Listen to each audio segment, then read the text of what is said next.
오늘은 대강절 두 번째 주일이 되겠습니다. 이제 우리 다 같이 일어나시겠습니다. 하나님 앞에 찬양으로 영광 올리시기 바랍니다.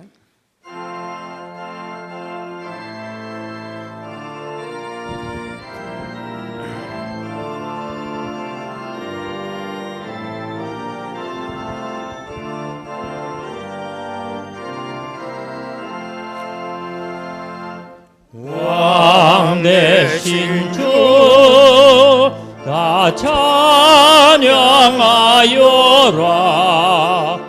영광과 존귀 주께 돌리세. 하늘 위에 높이 계신 주님, 주님의 말씀 존귀하도다. 소망의 주 다 찬양하여라. 휘장을 걷고 보좌 오르사. 우리 위에 중보되신 주님, 날마다 은혜 부어주신다. 거룩한 주 다 경배하여라. 선하신 주께 다 찬양하라.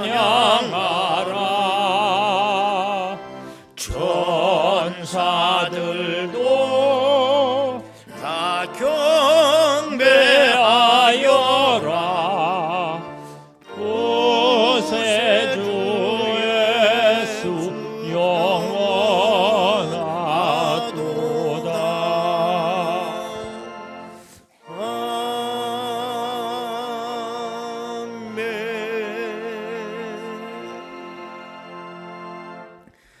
광야에서 외치는 자의 소리가 있어 이르되 너희는 주의 길을 준비하라. 그의 오실 길을 곧게 하라. 모든 골짜기가 메워지고 모든 산과 작은 산이 낮아지고 굽은 것이 곧아지고 험한 길이 평탄하여질 것이요 모든 육체가 하나님의 구원하심을 보리라. 경배를 받으시기 합당하신 아버지 하나님 앞에 하나님의 뭇 백성들이 이렇게 머리 숙였나이다. 독생자 예수 그리스도를 보내주신 그 은총을 생각하며 대강절 두 번째 예배를 아버지 하나님 앞에 올릴 수 있도록 인도하시니 감사합니다. 오늘 이 예배 가운데 강림하실 성삼위 하나님을 저희들이 기다려오니 오늘도 우리의 마음속에 예수 그리스도로 채워지는 귀한 시간 되게 하여 주옵소서. 이 시간 하나님께서 말씀하실 때 아멘으로 화답하게 하시고 말씀을 듣는 가운데 우리 하나님을 인격적으로 체험하고 만나는 복된 시간 되게 하옵소서. 예수님의 이름으로 기도드리옵나이다. 아멘. 이제 다 같이 신앙 고백하오니 나는 전능하신 아버지 하나님 천지의 창조주를 믿습니다. 나는 그의 유일하신 아들 우리 주 예수 그리스도를 믿습니다. 그는 성령으로 잉태되어 동정녀 마리아에게서 나시고 본디오 빌라도에게 고난을 받아 십자가에 못 박혀 죽으시고 장사된 지 사흘 만에 죽은 자 가운데서 다시 살아나셨으며 하늘에 오르시어 전능하신 아버지 하나님 우편에 앉아 계시다가 거기로부터 살아있는 자와 죽은 자를 심판하러 오십니다. 나는 성령을 믿으며 거룩한 공교회와 성도의 교제와 죄를 용서받는 것과 몸의 부활과 영생을 믿습니다. 아멘.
나 좀 가노라. 주의 받은 자요 큰 복이 있으라. 주님이 함께하니 큰 영광이로다. 주를 택하시사 큰 복을 주셨네. 천사의 말을 듣고 엎드린 마리아, 떨리는 마음으로 그 말씀 들었네. 주 천사 전한 말씀 그 맘에 새겼네.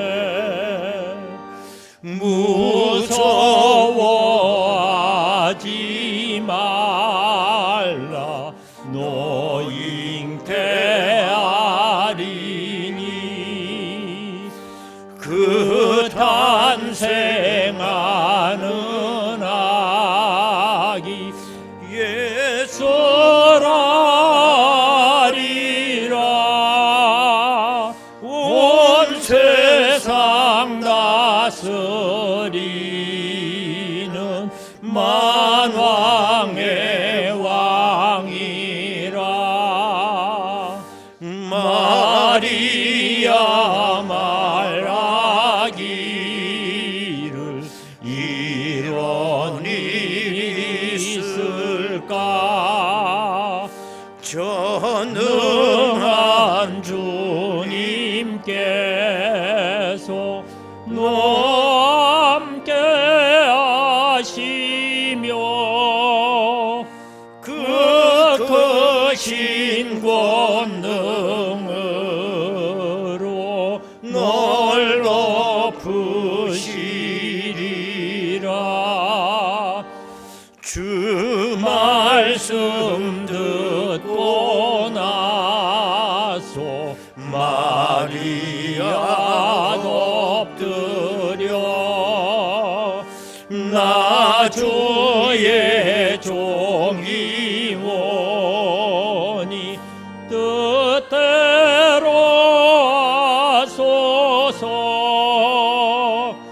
나 이 몸 주께 맡겨 그 말씀 따르리.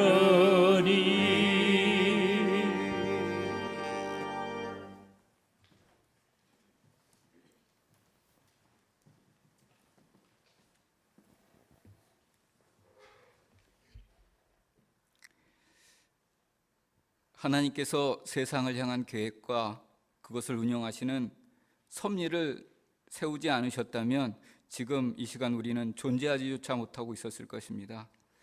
태초부터 지금까지 우리를 향하신 사랑을 멈추지 않으시고 삼위의 하나님으로 우리를 돌보시고 또 이렇게 예배하게 하시니 감사와 영광을 아버지께 돌립니다. 알량한 자존심을 지키기 위해서 티끌만큼 가지고 있는 것들을 지키기 위해 세상의 것에 찌든 추한 모습을 감추기 위해 회칠한 무덤처럼 나를 그 속에 감추고 거룩한 척 오늘을 살고 있는 내 모습을 봅니다. 뿐만 아니라 그 무덤을 깨고 밖으로 나오기를 기다리시는 주님을 애매한 태도로 외면하고 있으니 이 어찌 미련한지요. 용서하여 주시옵소서. 자신의 모습을 가다듬고 보기 위해 거울이 필요하듯 나를 비출 거울, 나의 추악함을 비출 거울, 바로 주님이라는 거울이 필요합니다. 우리를 비춰 우리의 죄를 보게 하시고 더불어 맞이하게 될 영광도 함께 보게 하여 주시옵소서. 2000번 이상 주님 오심을 감사하며 예수님께 경배하였지만 아직도 인간의 모습은 그때 그대로 죄인의 모습입니다. 그럼에도 주님 믿는 자들이 이번 대강절을 축하하며 기뻐하오니 하늘에는 영광, 땅에는 평화가 있게 하여 주시옵소서. 특별히 내년 1월 14일부터 2주 동안 학생부에서 인도네시아 선교를 떠나게 됩니다. 선교는 행사가 아니라 하나님의 부르심에 응답하는 일이며 누군가의 기도에 응답되는 일임을 믿습니다. 이를 행하시고 성취하시는 여호와 하나님을 이번 기회를 통해 발견하게 하시고 학생들 각자 믿음의 분량대로 자랄 수 있는 기회가 되게 하여 주시옵소서. 기적으로부터 신앙이 나오는 것이 아니라 신앙으로부터 기적이 시작됨을 기성인 우리 어른들의 행함이 있는 믿음으로 다음 세대에 전하게 하여 주시옵소서. 우리가 다 하나님의 아들을 믿는 것과 아는 일에 하나가 되어 온전한 사람을 이루어 그리스도의 장성한 분량이 충만한 데까지 이르리라고 말씀하셨사오니 학생들과 인도네시아 선교지의 모든 이들이 머리이신 그리스도에게까지 사랑 안에서 자랄 수 있도록 은혜를 내려 주시옵소서. 전쟁과 기근이 끊이지 않는 세상에 물이 바다 덮음같이 주님의 은혜가 공의가 물과 같이 당연한 흐름으로 흐르게 하시고 온 땅이 죄악된 것들을 덮게 하여 주시옵소서. 오늘 목사님의 말씀을 기대합니다. 귀를 열게 하시고 말씀의 씨앗이 자랄 마음의 밭을 준비하게 하여 주시옵소서. 이유는 하나님의 시간이 오니 의지하며 온전히 맡기옵나이다. 아름다운 찬양과 각처에서 몸으로 드리는 봉사가 온전히 하늘에 상달되어 이 예배를 아름답게 할 줄 믿습니다. 돌아보니 모든 것이 주님의 은혜였습니다. 모든 것에 감사드리며 우리를 위해 이 땅에 오신 예수님의 이름 받들어 감사하며 기도드리옵나이다.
하나님 아버지, 오늘 대강절 두 번째 주일을 저희들이 맞이할 수 있도록 은혜 주시니 감사하고, 특별히 오늘은 성서주일이기도 합니다. 예수님은 구세주로 이 땅에 오셨지만 이 복음을 아직도 듣지 못한 수많은 미종족 영혼들에게 우리들이 성경 한 권 크리스마스 선물로 보내기 위해 우리 헌금에 동참했습니다. 이 예물 사용되는 곳에 구원의 역사가 일어나게 하옵소서. 또한 여러 가지 조건을 따라 감사한 마음으로 귀한 예물을 하나님의 제단에 올려놓았사오니 흠양하옵시고, 하늘에는 영광, 땅에는 기뻐하심을 입은 사람 중에 평화라고 했는데 그 놀라운 성탄의 은혜가 우리 모두에게 임하게 하옵소서. 예수님의 이름으로 기도하옵나이다. 아멘. 하나님의 말씀을 보시겠습니다. 신약성경 요한복음 1장 1절에서 4절 그리고 14절 한 절을 더 보겠습니다. 먼저 요한복음 1장 1절에서 4절까지 말씀입니다. 태초에 말씀이 계시니라. 이 말씀이 하나님과 함께 계셨으니 이 말씀은 곧 하나님이시라. 그가 태초에 하나님과 함께 계셨고 만물이 그로 말미암아 지은 바 되었으니 지은 것이 하나도 그가 없이는 된 것이 없느니라. 그 안에 생명이 있었으니 이 생명은 사람들의 빛이라. 또 14절 한 절도 봅니다. 말씀이 육신이 되어 우리 가운데 거하심에 우리가 그의 영광을 보니 아버지의 독생자의 영광이요 은혜와 진리가 충만하더라. 아멘.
할렐루야. 우리는 지금 대강절 기간을 보내고 있습니다. 대강절, 그냥 대강 보내라고 해서 대강절이 아닙니다. 대림절이라고도 보통 합니다. 대강절은 강림을 기다리는 것이고, 대림절 하면 임재를 기다리는 거죠. 다 똑같은 말입니다. 라틴어로 아드반투스라고 하는 단어를 쓰고, 영어로는 어드벤트라고 하는 단어를 씁니다. 그 뜻은 도래, 오심, 더 넓게는 예수님의 재림, 이런 뜻을 갖고 있어요. 성탄절 4주 전부터 대강절이 시작이 되고, 그 의미는 이 땅에 우리 가운데 오시는 예수님을 맞이할 수 있는 준비를 하는 기간이다, 이렇게 보시면 되겠습니다. 우리 모든 사람들이 다 좋아하고 모든 사람들이 하나님부터 받기를 원하는 것이 있다면 은혜일 것입니다. 여러분, 은혜가 무엇인가요? 은혜는 우리 사람들마다 얼굴이 다 다르듯이 모든 사람 각자에게 다양한 모습으로 다가온다는 것입니다. 빵 공장에서 똑같은 빵을 계속 찍어내듯이, 또 학생들이 똑같은 교복을 입듯이 천편일률적이 않다는 거예요. 우리가 지금 예배를 드립니다. 똑같은 시간에 똑같은 장소에서 똑같은 찬송을 불렀습니다. 똑같은 말씀을 듣고 있습니다. 그런데 이 예배가 끝난 후에 사람들이 받는 은혜는 다 다른 은혜를 받더라는 겁니다. 은혜의 양과 은혜의 질이 다르고, 은혜의 맛과 은혜의 향기가 다 달라요, 사람마다.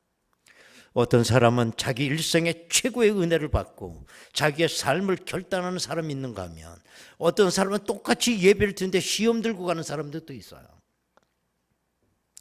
하지만 세계 모든 사람이 하나님으로부터 받아야 할 공통적인 은혜가 하나가 있습니다. 그 은혜는 생명의 은혜인 것입니다. 우리가 이 생명의 은혜를 받아야 된다고 하는 것이 대강절 기간에 하나님께서 우리에게 주신 메시지라고 볼 수가 있습니다. 오늘 1절을 보면 태초에 말씀이 계시니라, 이 말씀이 하나님과 함께 계셨으니 이 말씀은 곧 하나님이시라 그랬습니다. 말씀, 헬라어로 로고스, 이거 말씀이 바로 하나님이라는 거예요. 그리고 더 조금 나가 보면 이 말씀이 바로 예수 그리스도라는 것입니다. 오늘 14절에 보면 말씀이 육신이 되어 우리 가운데 거하심에 그랬습니다. 말씀이 육신이 되어 우리 가운데 거하시다. 조금 전에는 그 말씀이 하나님이라고 그랬습니다. 말씀이 육신이 되어 우리 가운데 거하셨다. 이것이 그야말로 성탄절인 것입니다.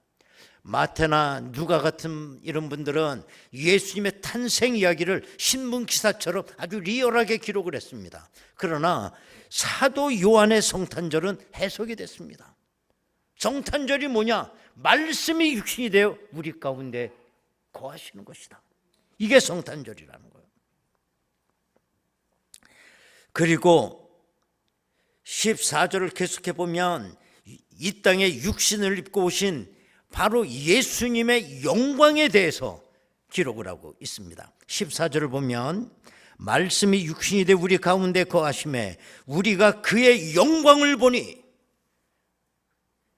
똑같이 우리에게 육신을 입고 오신 그분에게서 우리는 영광을 본다 그랬어요. 그 영광은 뭐냐? 아버지 독생자의 영광이요 그랬어요.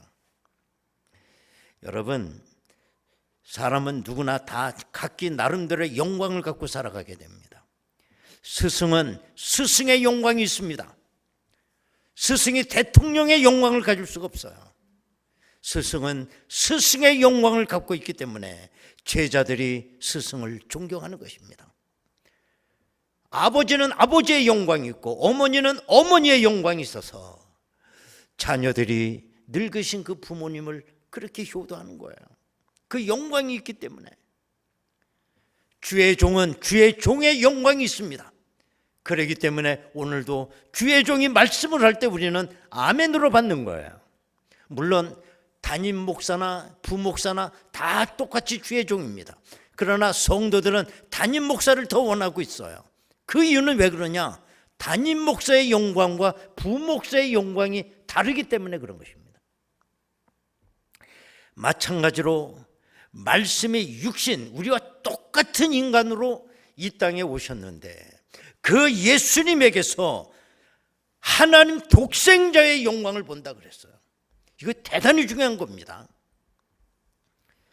예를 들어서 제 얘기해서 참 죄송합니다만 저는 32살 나이에 4월 중순경에 제가 목사 안수를 받고 바로 20일 지나고 5월 첫 주에 제가 우리 교회 부임을 해요. 32살 나이에. 그때 우리 교회 20몇 명 모였던 거의 노인들만 모였어요. 그 노인들이 저를 볼 때 어떻게 생각했을까? 지금도 32살 그러면 요새 결혼 안 하잖아요. 다 청년이라고 그러지 않습니까? 어떻게 생각했을까? 저분들이 가끔 저에게 상처난 얘기를 많이 해요. 그때 노인들이 버릇없이. 어떤 할머니는 저보고 아유 목사님 우리 둘째 아들하고 나이 똑같아요. 저보고 그래. 그래서 어떻게 하겠다는 거야. 또 기도를 할 때 목사님으로서 기도하잖아. 오늘 목사님의 능력 좀 말씀 잘 전하게. 그러면 얼마나 좋아. 꼭 얘기하면 어린 종에게 능력을 주고 어린 종 아주 미치겠어요. 그래서 내가 보다 견디다 못해 불러서 권사님 어린 종이 뭐야 어린 종이. 주의 사자 목사님. 그냥 목사님 그렇게 기도하시라고. 내가 32살에 부임했지만 나이가 젊든 어쨌든 간에 담임 목사로 왔으면 주의 사자의 영광을 봐야 되는 거예요. 그 다음부터 하나님의 말씀이 들려오는 겁니다. 둘째 아들과 나이가 같다 어린 종이다 이렇게 생각하는 분이 내가 설교하면 뭐라고 이해하겠어요. 아유 젊은이가 말도 잘하네 이렇게 들을 거 아니냐 말이에요. 그렇지 않습니까? 이건 예수님도 마찬가지였어요. 예수님 시대 같이 살았던 사람들은 예수가 누군지를 알아요. 어떻게 태어났고 정말 갈릴리 나사렛이라고 하는 동네에서 목수인 아버지를 도우며 성장했던 예수. 지금도 나사렛 동네 가면 어머니가 살아계시고 예수의 동생들이 아직 거기 살고 있어요. 그런데 어느 날 30세의 예수님이 난 그래도 나서 32살이니까 예수님은 30세 난 결혼이라도 했어. 그러나 예수님은 총각으로 내가 하나님의 아들이라고 하면서 공생애를 시작했을 때 사람들이 예수님을 인간 예수로 보는 거냐 아니면 하나님의 독생자의 영광을 보는 거냐 이건 대단히 중요한 겁니다. 그러나 그 시대 사람들은 하나님 독생자의 영광을 보지 못했어요. 나사렛 예수, 인간 예수만 봤어요. 어느 날 갑자기 하나님의 아들이라고 나타났을 때 저들은 다 비아냥거리고 핍박했어요. 그래서 예수님은 말씀하시기를 선지자가 고향에서 대접을 받을 수가 없다라고 했습니다. 그러면 우리는 무엇 때문에 그 예수님 속에서 하나님의 독생자의 영광을 보는 거냐 우리는. 그 이유가 뭐냐? 그 이유가 14절에 기록이 되고 있어요. 말씀이 육신이 돼 우리 가운데 거하심에 우리가 그의 영광을 보니 아버지 독생자의 영광이요 은혜와 진리가 충만하더라. 예수님에게 은혜와 진리가 충만하기 때문에 우리는 예수님에게서 하나님 독생자의 영광을 본다는 겁니다. 여기서 충만 그래요. 충만. 우리가 생각하는 충만은 어떤 겁니까? 예를 들면 주전자에다가 이제 물을 따르게 되면 나중에는 철철 넘치게 됩니다. 그럼 우리는 충만이라고는 생각을 해요. 우리가 기도회 때나 부흥회 가면 늘 많이 사용하는 말이 뭡니까? 충만이라는 말이에요. 은혜 충만, 성령 충만, 말씀 충만, 충만하게 하옵소서. 충만. 그렇게 다 충만해졌어요. 그럼 메시아가 되는 겁니까? 아니잖아요. 이례적 현상일 수밖에 없어요. 그 다음날 가면 그 충만은 다 어디 가고 다 쪼그라들어서 아주 냉랭한 가슴을 갖게 돼요. 그러면 예수님에게서 은혜와 진리가 충만하다고 할 때 그 충만인가? 아닙니다. 예수님과 은혜와 진리가 동일하다는 거예요. 예수님 자체가 은혜고 진리라는 겁니다. 때문에 예수님이 이 땅에 오셨다고 하는 말씀은 은혜가 오셨다는 거예요. 진리가 오셨다는 겁니다. 그런데 오늘 4절에 보면 그 은혜와 진리가 뭐냐? 생명이라고 말씀하고 있는 겁니다. 우리 4절을 한번 보면 그 안에 생명이 있었으니, 그 안 어디입니까? 은혜와 진리 안에 생명이 있었는데 그 생명은 사람의 빛이라고 얘기하고 있습니다. 여러분, 이 생명과 빛이 왜 우리에게 이렇게 소중한 것이냐? 그것은 모든 만물의 출발이고 근원이기 때문에 그래요. 하나님께서 이 우주 만물을 창조하시기 전에 이 우주 만물의 상태는 어떤 상태였느냐? 창세기 1장 2절을 보면 땅이 혼돈하고 공허하며 흑암이 깊음 위에 있고 하나님의 영은 수면 위에 운행하시니라. 혼돈과 공허와 흑암. 그래서 하나님께서 제일 먼저 하신 일은 빛을 창조하셨다는 겁니다. 창세기 1장 3절에 보면 하나님이 이르시되 빛이 있으라 하시니 빛이 있었고, 빛이 들어오게 됨에 따라서 이제는 생명의 역사가 시작이 됐다는 거예요. 여러분, 우리에게 생명이 주어지는 그 순간부터 그 나머지 모든 것이 출발을 합니다. 시작을 합니다. 인생도 생명을 갖고 태어나는 그 순간부터 여러분과 저의 인생 스토리가 시작이 되는 거예요. 생명이 없다고 하면 거긴 사상도 철학도 학문도 예술도 생명도 그 어떤 것도 존재하지 않아요. 그런데 예수님께서 지금 우리가 사는 이 세상, 죽음의 어둠이 드리워진 이 세상에 생명의 빛으로 오셨다는 거예요. 우리가 이 대강절에 받을 가장 큰 은혜는 뭐냐? 생명의 은혜를 받는 일입니다.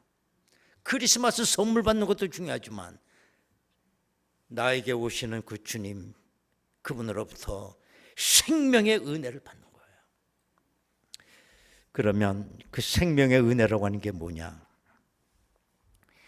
저 세브란스 병원에 가보면 그 재활의료원이 있는데 거기에서 아주 지금까지 오랜 세월 사역하고 계시는 김봉남 전도사님이라고 계세요. 이분의 간증은 모든 사람을 하고 눈물을 흘리게 해요. 그래서 김봉남 전도사님의 간증을 최루탄 간증이다, 보통 그렇게 별명이 붙어 있습니다. 그분은 그 재활의료원에서 일하면서 수많은 사람들의 고통을 보는 겁니다. 그리고 그 많은 사람들이 거기 있었지만 만족 없이 살아가는 모습을 봤다고 그래요. 그러면서 그분이 예를 들기를 그 병원에서 청소하는 아줌마가 있다고 그래요. 이분들은 청소 용역 거기에서 파견돼 나와서 청소를 한다고 그래요. 그런데 이 청소 아줌마들이 제일 부러워하는 사람이 누구냐? 주방에서 밥하는 아줌마들. 그렇게 부러워한대요. 왜 그 부분을 부러워하느냐? 자기들은 임시직인데 그 밥하는 아줌마들은 정식 직원이래. 그래서 이렇게 부러워한다는 거예요. 그럼 밥하는 아줌마는 누굴 부러워하느냐? 병원에서 사본 사모를 또 그렇게 부러워한대. 똑같이 정식 직원인데 나는 물 묻히고 그분은 펜대 잡고 일하고, 그분이 부러워한다는 거예요. 자, 그러면 사무직원은 누굴 부러워하느냐? 그런다는 거죠. 이 병원에는 뭐니 해도 의료진이 최고입니다. 그런데 그래서 그 전도사님이 그 치료사라든지 간호사한테 이제 물어보면, 이거 3D 업종입니다. 이거. 그래도 병원엔 의사가 최고입니다. 의사. 또 의사에 가서 물어본대. 그랬더니 저는 제일 부러워하는 게 김봉남 전도사님이 제일 부럽습니다. 왜 그러냐? 요새 의료법이 얼마나 까다로워지고 또 사람들이 사나워졌는지 뭐 환자나 그 보호자나 그 등살에 견딜 수가 없다고. 그냥 고소를 늘 당하고 그냥 뭐 법정에 설 때도 있고. 근데 전도사님 얼마나 좋습니까? 사람의 생명을 주기 위해서 복 달라고 하나님 앞에 기도하고 그렇게 할 만하고 있으니까 얼마나 그 복이 좋습니까? 또 그렇게 한 얘기 안 돼요. 근데 솔직히 또 김봉남 전도사 자기는 원목 목사님이 제일 부럽대. 왜? 전도사람이 힘이 없대. 목사님이 하는 대로 한다는 거예요. 다 그렇다라는 거예요. 사람들 얘기를 들어보니. 그리고 그 병원에서 특별히 재활 이제 의료원이니까 얼마나 참 힘들게 사는 분들이 많아요. 그분들의 고통을 이제 이야기를 해요. 자기가 겪은 분 중에 한 분은 의사였었다는 겁니다. 그런데 선천적으로 당뇨병을 가지고 태어났기 때문에 치료가 잘 안 되고 아무리 의사지만 나중에는 발끝이 썩어서 하나씩 잘라다가 나중에는 엉덩이 밑에 두 다리를 다 잘랐다는 거예요. 의족 하나조차 끼울 수가 없다는 거예요. 그 의사였던 그분이 이 전도사님에게 이런 얘기를 하는 걸 자기는 잊을 수가 없다고 했어요.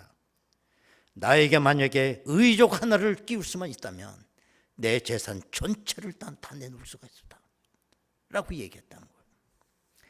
어떤 부인은 자기 남편을 돌보고 있는데 그 남편은 수년 동안 식물인간으로 있는 거예요. 그래서 그 부인은 말하기를 나는 우리 남편이 걸어다니는 거 원하지 않습니다. 제발 정신이 들고 눈을 뜨고 여보 그 두 말 한마디만 하는 걸 들었으면 평생 나는 소원이 없겠다고 그 부인이 그렇게 얘기를 하더라는 거예요. 여러분 이런 얘기를 하자면 우리는 끝이 없습니다. 이게 바로 우리들의 이야기인 것입니다. 벌써 한 해가 저물고 우리도 나이 한 살이 더 먹으니 작년하고 또 달라요. 몸이 저 무거워지고 어느 순간에는 내 취약 부분에 병이 들겠죠. 물론 가족들이 있어서 나를 갖다 후원해 주기도 뭐 격려해 주지만 여러분 아프다는 건 자기만 아는 고통이에요. 아들 딸도 몰라 내가 아픈 걸 얼마나 아픈 건지. 그러면서 우리는 나이가 들고 죽음이라고 하는 걸 생각하며 우리 인간은 고독 속에 빠지게 됩니다. 요즘엔 또 이렇게 우리 교회 장자가 나도 90세 이하는 없어. 오래 보면 다 오래 산다고 하지만 이게 과연 복이냐?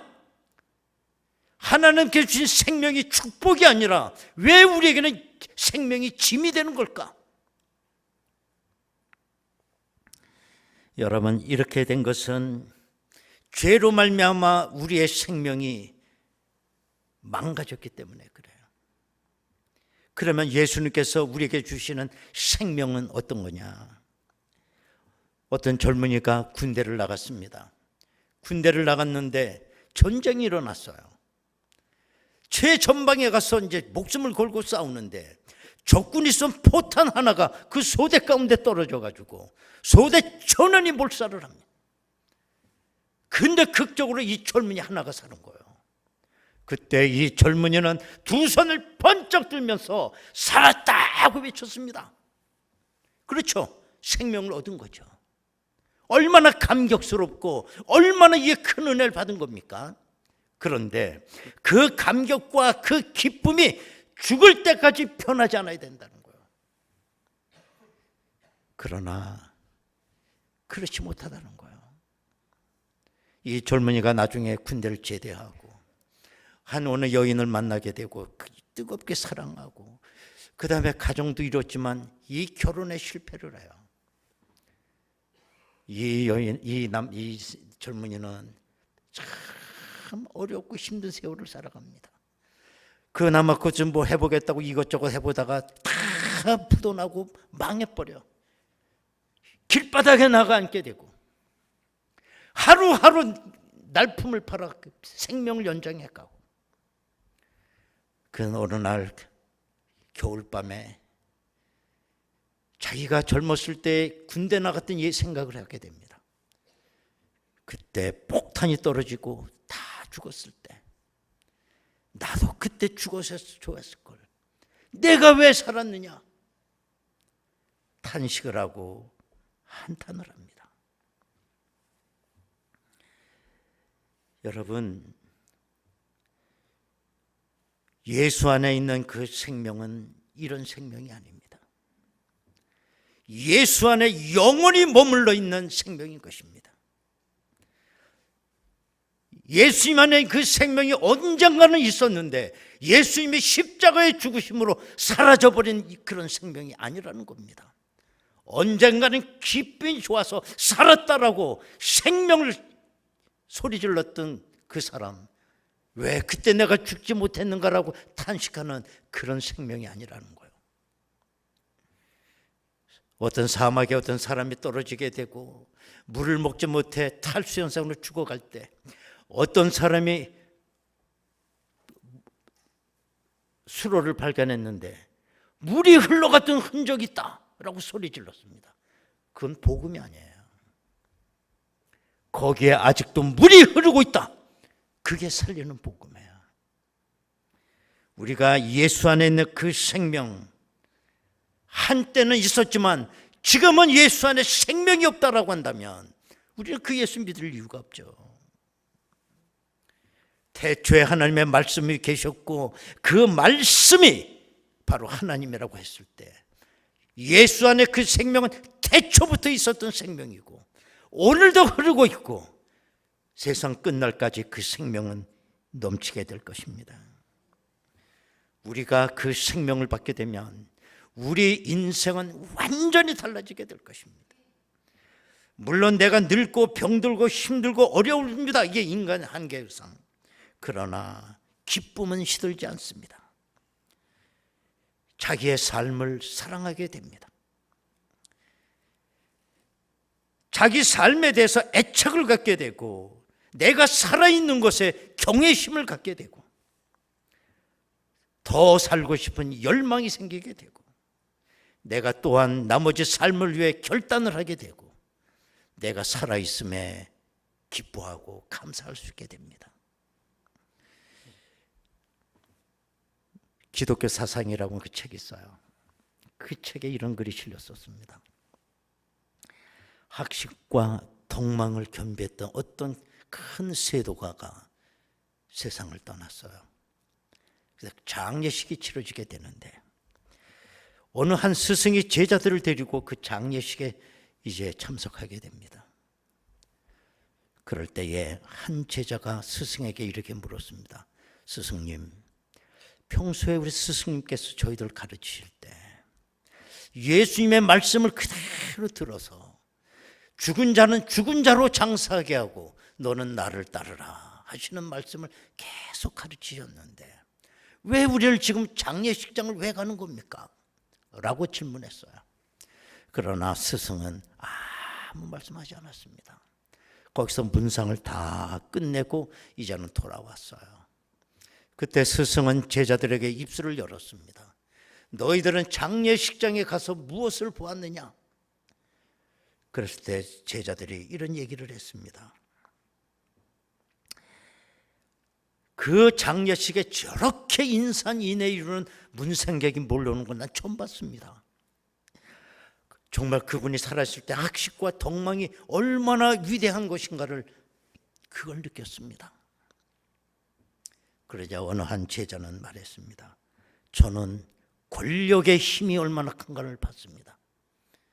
다 그 권력에 줄되는 사람들이 저렇게 문상객으로 강물처럼 몰려오는 건 처음 봤습니다. 또 한 제자는 이렇게 말을 했습니다. 내가 여기까지 장례식장 여러 번을 문상해 봤지만 이렇게 장엄하고 화려한 장례식은 제가 처음 봤습니다. 그걸 가만히 스승이 듣고 있습니다. 그런데 한 제자가 끝까지 침묵하던 제자 한 사람이 스승에게 이렇게 이야기를 했습니다. 저는 단 한 가지를 봤습니다. 뭐냐? 죽음을 봤습니다. 나의 죽음과 그 장례식에 모였던 수많은 사람의 죽음을 저는 봤습니다 라고 대답을 했다는 것입니다. 여러분, 누구나 우리 다 한 개의 심장을 가진 한 개의 목숨을 갖고 살아갑니다. 인간은 인간이고 하나님은 하나님입니다. 인간을 흙으로 만들었기 때문에 우리는 언젠가 한 줌의 흙으로 돌아갈 수밖에 없습니다.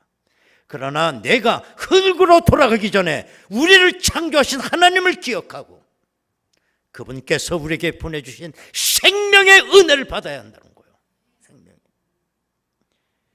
여러분, 내가 단지 살아있다고 해, 숨을 쉬고 있다고 해서 살아있다라고 생각하면 안 된다는 겁니다. 우리는 한계라고 하는 울타리 속에 우리는 뛰어넘을 수가 없어요.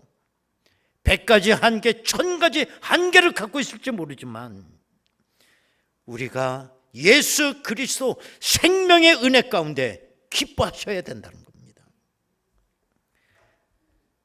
우리는 왜 사느냐, 어떻게 살아야 하느냐, 거기에 대한 정답을 갖고 우리는 살 수 있다는 거예요. 예수님은 생명이란 은혜를 가지고 우리에게 오셨습니다. 예수님 영접하십시오. 예수님의 은혜 부탁하시기 바랍니다. 우리 모두에게 생명의 은혜가 넘치기를 원합니다. 여러분, 우리 다 같이 통성으로 기도하겠습니다.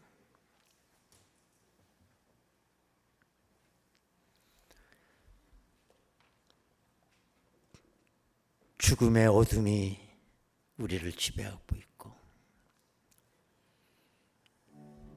때문에 예수님은 생명과 빛으로 오셨다고 그랬어요. 우리 인간들의 이야기는 숨은 쉬고 있지만 죽는 얘기하고 있는 겁니다. 내가 생명의 은혜를 받을 때 왜 살아야 되며 어떻게 살아야 되느냐, 우리는 정답을 알고 살게 됩니다. 옛날에 한번 받았던 은혜, 흔적만 남아있는 생명이 아니라 태초부터 영혼까지 차고 넘치는 그 생명, 그 생명에 내가 잇대어 살아가는 것입니다.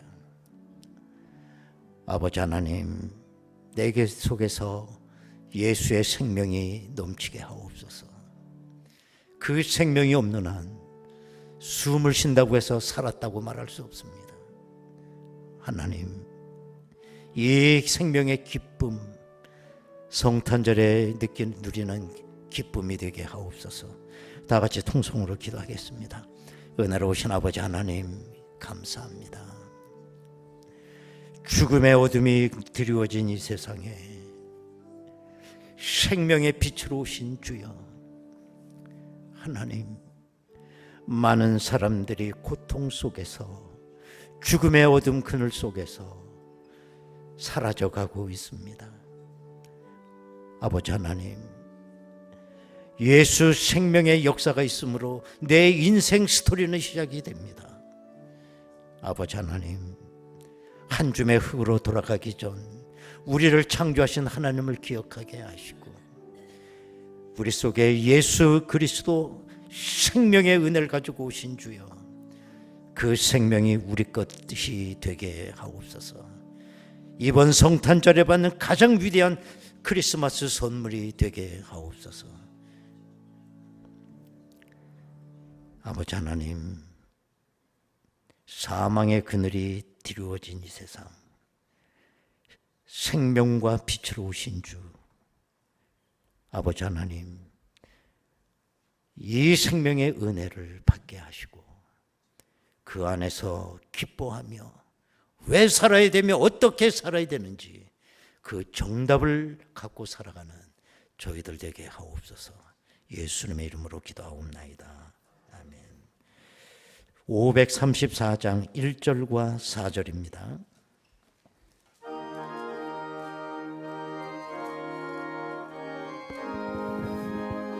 (534장)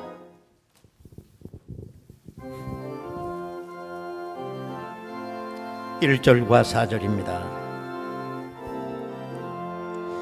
주님 찾아오셨네 모시어 드리세 가시관을 쓰셨네 모시어 드리세 우리 죄를 속하려 십자가를 지셨네 받은 고난 크셔라 모시어 드리세 주여 내가 믿으니 주여 내가 믿으니 오소서 오소서 주여 환영하오니 주여 환영하오니 오소서 오소서 생명길로 이끄사 슬픔 위로하시고 진리 알게 하소서 오소서 오소서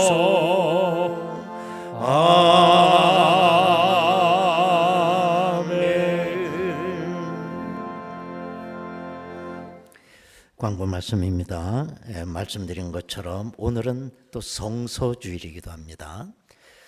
정말 대강절 기간에 성서주일을 여기다 허락하신 주님 뭔가 의미가 있겠죠.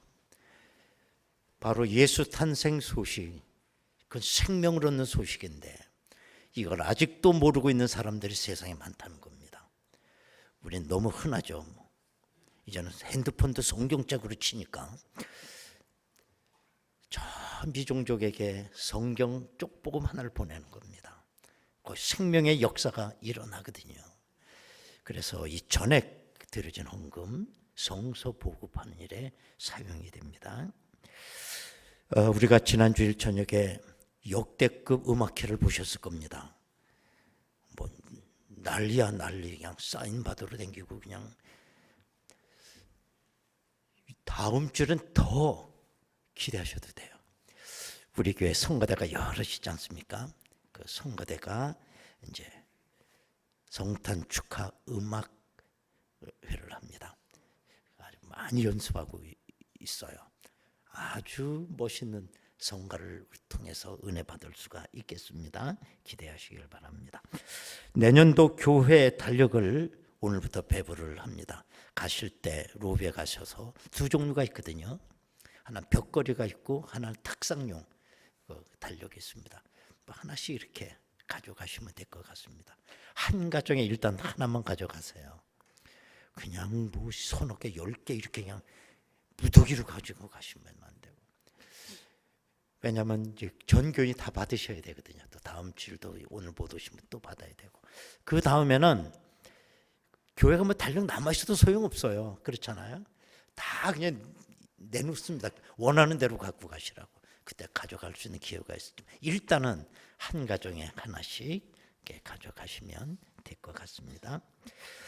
내년도 강단 꽃꽂이 헌신하실 분 신청하시기 바랍니다. 저 2층 출입문구 벽에 신청서가 부착되어 있습니다. 7월, 8월은 신청을 받지 않아요. 그때 너무 더워서 꽃꽂이가 되질 않습니다. 그냥 해놓으면 시들어버리니까. 그래서 그때는 화분으로 우리가 이제 대체를 하고 그 이후에는 여러분들이 집안에 아기가 돌을 맞이했다든지 어르신들 뭐 칠순이 됐다든지 승진을 했다든지 얼마나 기념할 일이 많습니까? 그 기념 이렇게 헌신할 수 있는 꽃꽂이입니다. 그러니까 많이 신청해 주시기 바랍니다. 이거 빨리 가서 해야 돼. 다른 사람이 내가 해야 되는 날 누가 해. 그러니까 빨리 3부 예배기 전에 가서 하고 가야 돼요. 어떤 사람은 한 10개씩 신청해놔. 그리고 누가 안타까우면서 웃돈 넣고 팔어. 그러면 아주 또 용돈도 벌 수 있어. 미리 좀 많이 해놓고 말이야. 그래서 많이 신청해 주시기를 바라겠습니다. 안수집사의 총회 3부 예배 본당에 서 있습니다. 다 같이 일어나시겠습니다. 인사하겠습니다. 예수 생명입니다.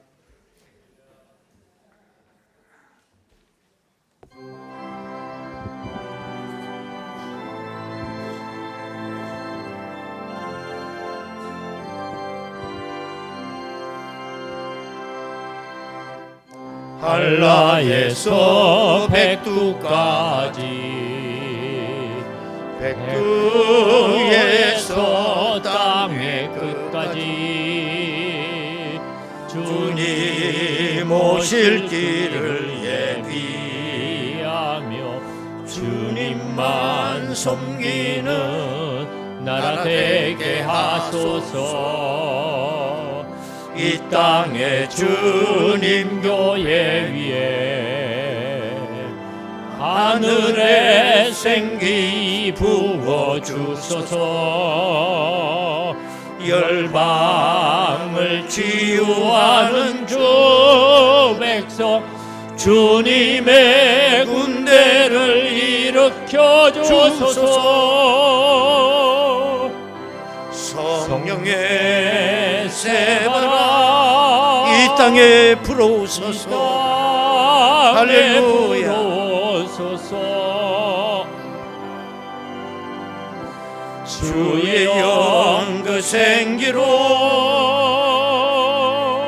우리를 다시 살리사. 여러분의 두 손 들고 찬양하시겠습니다. 이 땅에 하나님 영광코 그런 교회가 되게 하소서. 열방에 하나님 영광 빛 그런 교회가 되게 하소서. 오 주여 그런 교회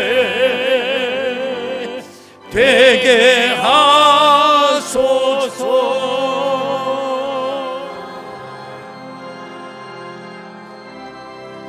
할렐루야. 아버지께 박수로 영광 올립니다. 아멘.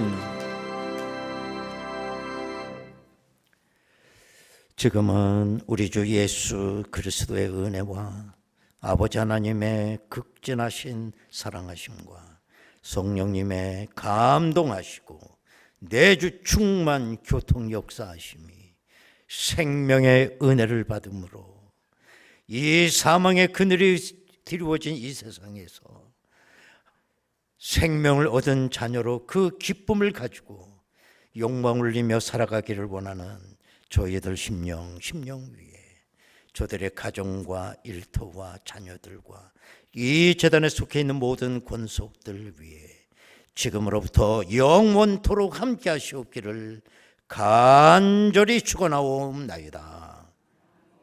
아멘.